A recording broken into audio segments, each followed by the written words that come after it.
people talk about the OODA Loop, right? They talk about John Boyd's OODA Loop all the time. And the OODA Loop, it's a looping process of thought, right? Observe and orient are actually the situational awareness part. When people talk about situational awareness, they act like they think it's the whole OODA Loop.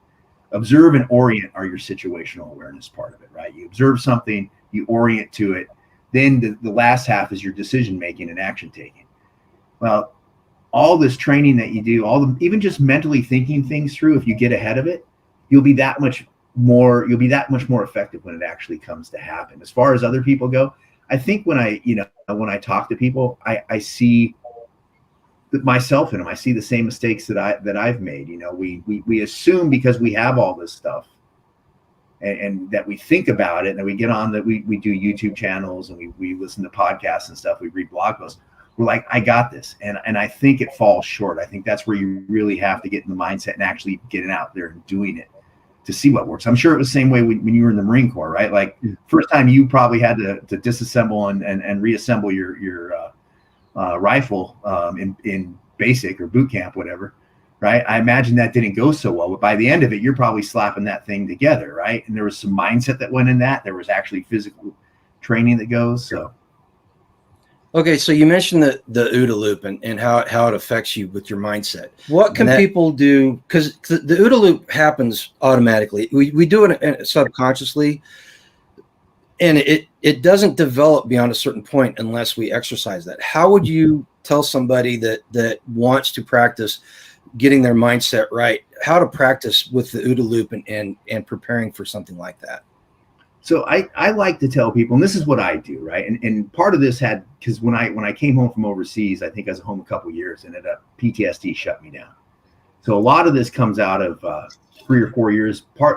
COVID ended up being pretty good for me in a lot of ways, because I ended up staying up in the woods of Michigan. There, it was COVID. You weren't going around to hang out with a bunch of people, right? So I got to work on a lot of the stuff with my head, trying to figure out, hey, what's triggering my PTSD? What's causing me to lose my mind at times?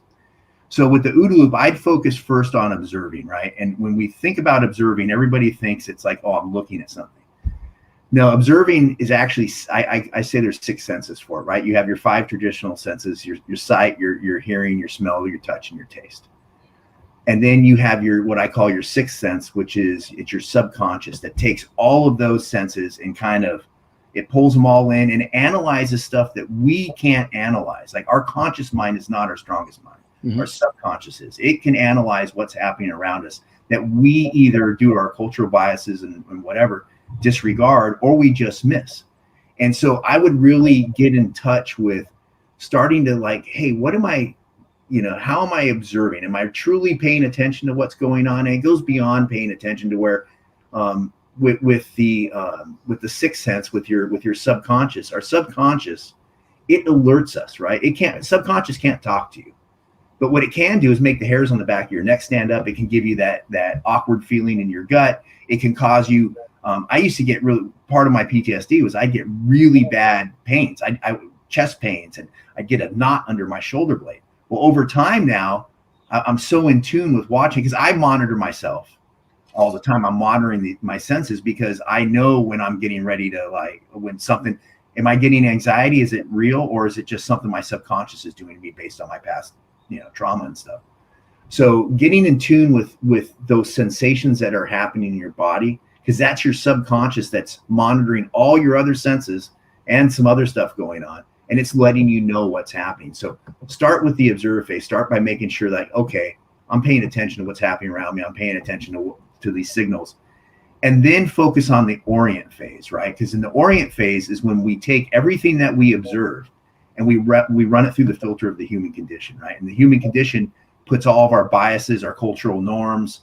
That's when we throw confirmation bias on there. That's when the Dunning-Kruger effect hits, where and Dunning-Kruger effect is where people think that when they know very little, they think they know a ton. And then later on, as they start to know more, they're like, oh, wow, I really didn't know anything.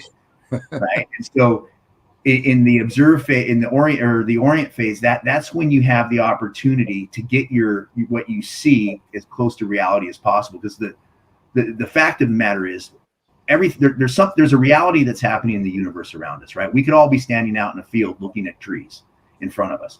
but because of different angles, different ways, different eyesight, right? I'm colorblind. So my interpretation of what's happening is going to be different from everybody else's interpretation. And that interpretation is what we call was what's known as perspective. And so the goal is to get our perspective as close to reality as possible. Because once we know what reality is, then we're able to make the best possible decisions, that we can off of that. Because if we go into something not understanding what's happening around us, or we throw a ton of bias and a ton of BS on top of it, well, we're not making a decision about reality. We're making a decision about all this other stuff we threw on it. So what I like to tell people is, situational awareness, practice paying attention more, get our heads out of the phones, but also understand your relationship with what's happening around you and how much, especially now with politics so heated, right? It's one of the things that I really forced myself to do a bunch of years ago. And Dale and I do it over on the Survival Preppers on our Rumble channel, is when we talk about it, is I started listening to people that I used to not agree with on things. Mm-hmm. Because at the end of the day, they might be right in 1% of what they're talking about or what their beliefs are. And that 1% of where I see that makes sense. I can add that to mine and get my reality get my perspective closer to the reality baseline, which makes my decision making and my action taking possible. Because it really plays why it plays in the bigger scheme of things. It really plays too when you're talking about disasters and all that. If something's happening and you have you're not thinking about reality, you're thinking about a bunch of BS that you've thrown on. Why is this disaster happening and what are the outcomes? And you make a decision. I mean, you were in the Marine Corps. How many times did you make decisions, right? That if someone didn't have the right information, could have gotten someone killed. Oh yeah. So we do that to ourselves all the time. So it's to me, situational awareness is really working on figuring out how far off reality are you, and always. And one way you do that is always question yourself. Don't doubt yourself. Like, be positive, but always question. Am I wrong? Can I be more right than I am now?